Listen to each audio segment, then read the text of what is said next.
Welcome back અને હવે જોઈએ સ્પીડ ન્યૂઝ। આજે અટલ બિહારી વાજપેયીની 94મી જન્મ જયંતિ છે। રાષ્ટ્રીય રાજધાની દિલ્હી ખાતે આજે અટલ રાષ્ટ્રીય સ્મૃતિ સ્થળે ખાસ પ્રાર્થના સભાનું આયોજન થયું। પૂર્વ પ્રધાનમંત્રી અને ભારત રત્ન એવા અટલ બિહારી વાજપેયીને પ્રધાનમંત્રી મોદી, અમિત શાહ સહિત ટોચના નેતાઓએ અટલજીને શ્રદ્ધાંજલિ પુષ્પ અર્પણ કર્યા હતા। જન્મ જયંતિએ સદૈવ અટલ સ્મારકનું ઉદ્ઘાટન કરવામાં આવ્યું હતું। મહત્વનું છે કે ગત 16મી ઓગસ્ટે વાજપેયીજીનું નિધન થયું હતું। મુખ્યમંત્રી ભૂપેશ બઘેલની કેબિનેટમાં 10 મંત્રીઓમાંથી મંગળવારે 9 મંત્રીઓએ શપથ લીધા છે। મંત્રીનું એક પદ હાલ ખાલી રાખવાનો સંકેત આપવામાં આવ્યો છે। રવિન્દ્ર ચૌબે, મોહમ્મદ અકબર, શિવ ડહરિયા, रुद्रगुरु, उमेश पटेल, कवासी लखमा, प्रेमसाय सिंह टेकाम, जयसिंह अग्रवाल અને અનિલા ભેટિયાને મંત્રી બનાવવામાં આવ્યા છે।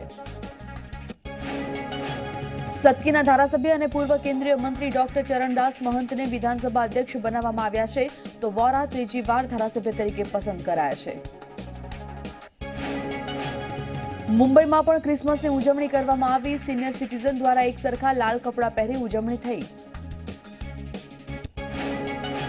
સિનિયર સિટીઝન સાથે નાના બાળકોને પણ ઉજવણી કરવામાં આવી। યોગા તરીકે ક્રિસમસની ઉજવણી કરવામાં આવી। દિલ્હીમાં ધુમ્મસ હોવાના કારણે એરલાઇન સર્વિસ બંધ કરી દેવામાં આવી છે। હવામાન વિભાગના જણાવ્યા પ્રમાણે ઉત્તર પશ્ચિમથી ઠંડો પવન આવી રહ્યો છે, તેનાથી આગામી દિવસમાં ન્યૂનતમ તાપમાનમાં વધુ થોડો ઘટાડો થવાની શક્યતા છે।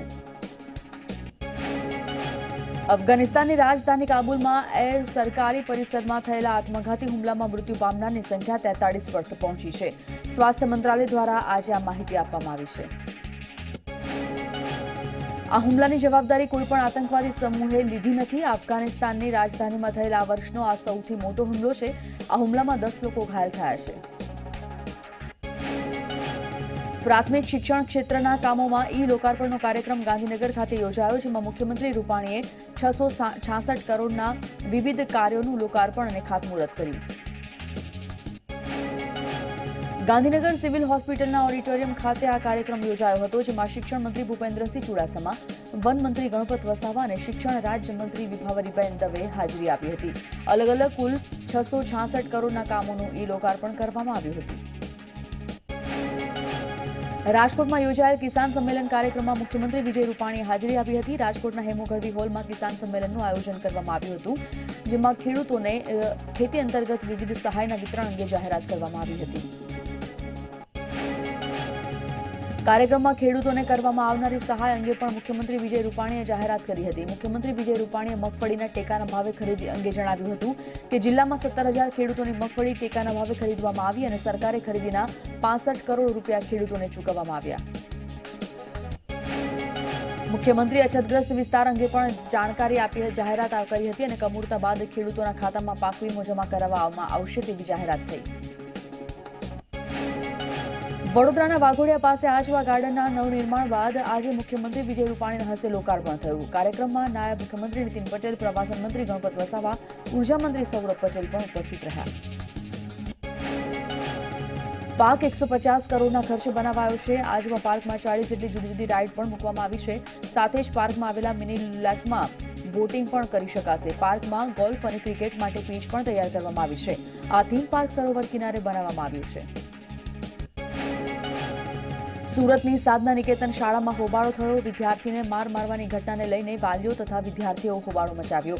મોટી સંખ્યામાં વિદ્યાર્થીઓ અને વાલીઓએ શાળા સંકુલમાં પહોંચી હોબાળો કર્યો હતો। શિક્ષક પર 6 વિદ્યાર્થીઓને માર મારવાનો આરોપ લગાવવામાં આવ્યો છે, તો શિક્ષકે નશામાં વિદ્યાર્થીનીની છેડતી કરી હોવાનો પણ આક્ષેપ થયો છે। વાલીઓએ આક્રોશમાં આવીને શાળામાં તોડફોડ કરી હતી, તેમજ વાલીઓએ આક્ષેપ કર્યો હતો કે શિક્ષક અપશબ્દો બોલી અને ધમકી આપતા હતા। શિક્ષકના વર્તનનો વાલીઓએ વિરોધ કર્યો હતો અને શાળાને બંધ કરવાની પણ માંગ કરવામાં આવી હતી, જ્યારે વાલીઓએ ટ્રસ્ટીઓના વર્તન અંગે પ્રતિક્રિયા આપતા કહ્યું કે ટ્રસ્ટી પણ દારૂ પીને આવતા હોય છે। સુરતની સાધના નિકેતન શાળામાં એક તરફ વાલીઓ આક્રોશમાં હતા, ત્યારે બીજી બાજુ કવરેજ કરતા મીડિયાકર્મી પર દોષનો ટોપલો ઢોળ્યો હતો। ઝી મીડિયાના સંવાદદાતાને પોલીસ અધિકારીએ ધક્કો માર્યો હતો અને કહ્યું હતું કે તમે લોકો અહીં વાલીઓને ભેગા કરી રહ્યા છો। સુરત શાળાના હોબાળા પર શિક્ષણ મંત્રીનું નિવેદન આપ્યું. ભૂપેન્દ્રસિંહ ચુડાસમાએ તપાસના આદેશ આપતા કહ્યું કે દોષિત સામે પગલાં લેવામાં આવશે. ગોધરામાં સ્કૂલ પ્રવાસ બસને અકસ્માત નડ્યો. અકસ્માતમાં એકનું મોત થયું જ્યારે 20થી વધુ વિદ્યાર્થીઓ ઇજાગ્રસ્ત થયા છે. ડ્રાઈવરે સ્ટીયરિંગ પરથી કાબુ ગુમાવતા અકસ્માત સર્જાયો હતો. આ અકસ્માતને પગલે ગોધરા સિવિલ હોસ્પિટલ ખાતે ખસેડવામાં આવ્યા હતા. ઇજાગ્રસ્તોને અમદાવાદમાં આવેલી નારોલની એક શાળાના વિદ્યાર્થીઓ પ્રવાસે ગયા હતા. બસમાં 90થી વધુ વિદ્યાર્થીઓ હોવાની માહિતી મળી છે. ઉલ્લેખનીય છે કે બસમાં 56 મુસાફરોની ક્ષમતા હોય છે. અકસ્માતને લઈને વિદ્યાર્થીઓના વાલીઓએ ગંભીર આરોપ લગાવ્યા છે. વાલીએ આક્ષેપ લગાવ્યો કે પરાણે વિદ્યાર્થીઓને પ્રવાસમાં લઈ જવામાં આવ્યા હતા. વાલીઓનો આક્ષેપ છે કે શાળાના દબાણપૂર્વક વિદ્યાર્થીઓ પ્રવાસ ગયા હતા. વાલીઓનો આક્ષેપ એ પણ છે કે શાળાના સંચાલકો 1000 રૂપિયા બાકી રાખીને પ્રવાસ લઈ ગયા હતા. તેમજ સંચાલકોએ ધમકી આપી હતી કે જો પ્રવાસે નહીં મોકલે તો તેઓને નાપાસ કરવામાં આવશે. ગોધરામાં અમદાવાદની વિવેકાનંદ હિન્દી શાળાની બસનો પ્રવાસમાં અકસ્માત થયો હતો. ડ્રાઈવરની બેદરકારીના કારણે આ ઘટના બની હોવાની વાત સામે આવી છે. સાથે ગોધરામાં પરબત ગામ પાસે બનેલી આ ઘટનામાં 20થી વધુ બાળકો ઇજાગ્રસ્ત થયા હતા. ગોધરાના સાંસદ પ્રભાતસિંહ ચૌહાણ ઇજાગ્રસ્ત વિદ્યાર્થીઓને મળવા પહોંચ્યા હતા અને વિદ્યાર્થીઓને 100 રૂપિયા આપી દેખાડો કર્યો હતો. નવસારીના બસ ડેપોમાં જીવલેણ અકસ્માત થયો છે. અમલસાડ ગામેથી બસ ડેપોમાં આવેલી બસ બેકાબુ બની ગઈ, જેમાં બસ સ્ટેન્ડમાં બેઠેલા મુસાફરોને કચડી નખાતા 3 લોકોના મોત નીપજ્યા. અકસ્માતમાં એકને ઈજા થતા સારવાર માટે હોસ્પિટલ ખાતે ખસેડવામાં આવ્યા. આ ઘટના બાદ બસ ડ્રાઈવર બસ મૂકીને ફરાર થઈ ગયો છે. આ ઘટનાની જાણ થતા પોલીસનો કાફલો પણ દોડી આવ્યો હતો.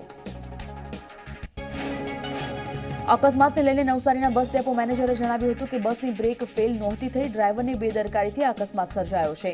પ્રવીણ નામના ડ્રાઈવરે બેદરકારી દાખવી છે. સમગ્ર ઘટનાના સીસીટીવી ફૂટેજ પણ સામે આવ્યા છે. ત્યારે પોલીસે ડ્રાઈવર સામે માનવ વધનો ગુનો દાખલ કર્યો છે. સુરત ગોડાદરા વિસ્તારમાં કિન્નરોએ યુવાનને જાહેરમાં માર માર્યો હોવાની ઘટના સામે આવી છે. યુવકને કિન્નરો પાસેથી ઉછીના રૂપિયા લીધા હતા.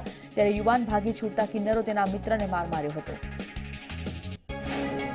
સુરતમાં થોડા દિવસ પહેલા કાર પાર્કિંગને લઈને બબાલ થઈ હતી, જેને લઈને મહિલાઓએ પોલીસ પર જાહેરમાં માર મારવાનો આરોપ મૂક્યો હતો. કારને લોક કરવા મુદ્દે શિક્ષિકાની ટ્રાફિક કર્મી સાથે માથાકૂટ થઈ હતી. બાદમાં શિક્ષિકાને અટકાયત કરવા માટે પોલીસ પહોંચી હતી.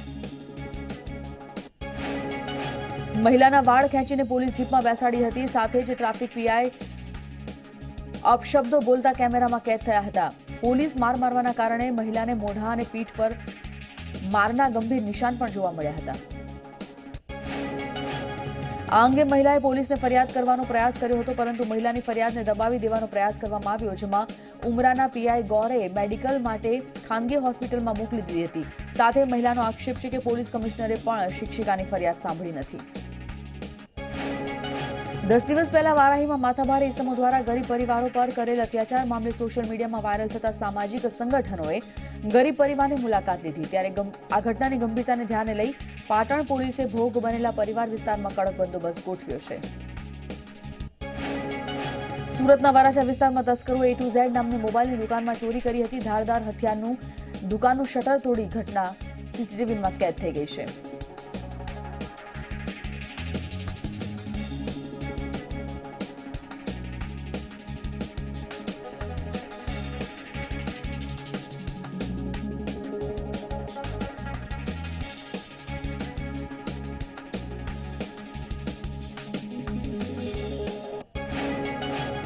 બુધવારથી શરૂ થતી બોક્સિંગ ડે ટેસ્ટ મેચે ભારતીય ટીમના છેલ્લા 11 ખેલાડીઓનું નામ જાહેર કરવામાં આવ્યું છે, જેમાં BCCIએ આપેલી માહિતી મુજબ ભારતીય ટીમ માટે કોઈ સારા સમાચાર નથી. રવિચંદ્રન અશ્વિન ત્રીજી ટેસ્ટમાં ટીમમાંથી બહાર છે. પર્થમાં રમાયેલી બીજી ટેસ્ટમાં પણ અશ્વિન રમી શક્યો ન હતો. વર્ષ 2018 ભારતીય કુસ્તી માટે રહ્યું તેજસ્વી, જ્યાં બજરંગ પુનિયા અને વિનેશ ફોગટ ઐતિહાસિક ચંદ્રકો સાથે નવા રમતવીર તરીકે ઉભરી આવ્યા, જ્યારે સુશીલ કુમાર અને સાક્ષી મલિક જેવા ઓલિમ્પિક ચંદ્રક કુસ્તીબાજ સંઘર્ષ કરતા દેખાયા. આ પહેલીવાર છે કે ભારતીય કુસ્તીબાજોને સંઘ તરફથી કેન્દ્રીય કરાર મળ્યો. ભારતીય ટેસ્ટ ટીમ ઉપકપ્તાન અજિંક્ય રહાણે જતાવ્યો વિશ્વાસ, જેના લય અને પલટવાર કરવાના કારણે તેઓ બોક્સિંગ ડે ટેસ્ટમાં બેવડી સદી સ્કોર કરી શકે છે. રહાણેએ 2 ટેસ્ટમાં 2 અર્ધશતક સાથે 164 રન બનાવ્યા છે. 200 કરોડના ખર્ચે બનેલી ઝીરોની સરખામણીએ માત્ર 80 કરોડના બજેટમાં બનેલી ફિલ્મ KGF સારો બિઝનેસ કર્યો છે. આ ફિલ્મે પહેલા દિવસે 2.10 કરોડ રૂપિયાનો, બીજા દિવસે 3 કરોડ રૂપિયાનો અને ત્રીજા દિવસે 5 કરોડ રૂપિયાનો બિઝનેસ કર્યો છે. સ્ટાર સ્ક્રીન એવોર્ડમાં સ્ટાર્સે ઉપસ્થિત મહેમાનોનું દિલ જીતી લીધું હતું અને મનોરંજન કર્યું. પરંતુ એવોર્ડ મેળવવાના પગલે રણવીર સિંહ અને રાજકુમાર રાવ વચ્ચે ભારે રસાકસી થઈ હતી. જોકે નિર્ણાયકોએ બંને કલાકારોને બેસ્ટ અભિનેતાના એવોર્ડથી નવાજ્યા હતા. રણવીર સિંહને પદ્માવત માટે તો રાજકુમાર રાવને સ્ત્રી માટે બેસ્ટ એક્ટરના એવોર્ડથી નવાજવામાં આવ્યા. તાજેતરમાં મલાઇકા અરોરા મુંબઈના રસ્તા પર જોવા મળી હતી, પરંતુ એ તેની લક્ઝુરિયસ કારમાં નહીં પરંતુ ઓટો રિક્ષામાં ટ્રાવેલ કરતી જોવા મળી હતી. મલાઇકા અરોરા અવારનવાર બાંદ્રાની સડકો પર જોવા મળે છે જ્યારે તે જીમમાં જતી હોય. આ વખતે એ એની કોઈ ફ્રેન્ડ સાથે રેડ ટ્રેક સૂટમાં જોવા મળી હતી. બિપાશા બસુનો પતિ કરણસિંહ ગ્રોવર તાજેતરમાં જ ઘોડીના સહારે ચાલતો જોવા મળ્યો હતો. આ સ્થિતિમાં જોઈ કોઈ પણ વિચારશે કે કરણને કોઈ કારણસર ઈજા થઈ હશે. વાસ્તવમાં કરણસિંહ ગ્રોવર જીમમાં વધુ પડતા વર્કઆઉટના કારણે ઈજાગ્રસ્ત થયો છે. અમૃતસરમાં સંબંધીઓ અને ગાઢ મિત્રોને રિસેપ્શન આપ્યા પછી કપિલે મુંબઈમાં ફિલ્મ અને ટીવી ઉદ્યોગના લોકો માટે પણ એક પાર્ટીનું આયોજન કર્યું.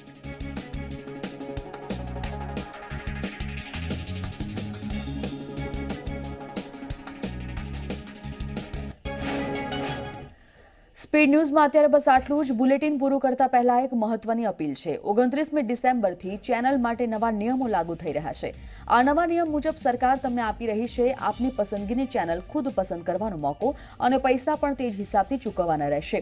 તો આપની પસંદગીની ન્યૂઝ ચેનલ ઝી 24 કલાક જોવા માટે 29મી ડિસેમ્બર પહેલા આપ આપના સર્વિસ પ્રોવાઇડર પાસે ઝી 24 કલાકની માંગ કરો અને તે હિસાબથી તમારું મહિનાનું પેક પસંદ કરો. વધુ જાણકારી માટે આપ અમને 9176 566 466 પર મિસ્ડ કોલ પણ કરી શકો છો. વધુ કેટલાક સમાચાર સાથે જોડાશે મારા સહયોગી મિથુન. નમસ્કાર.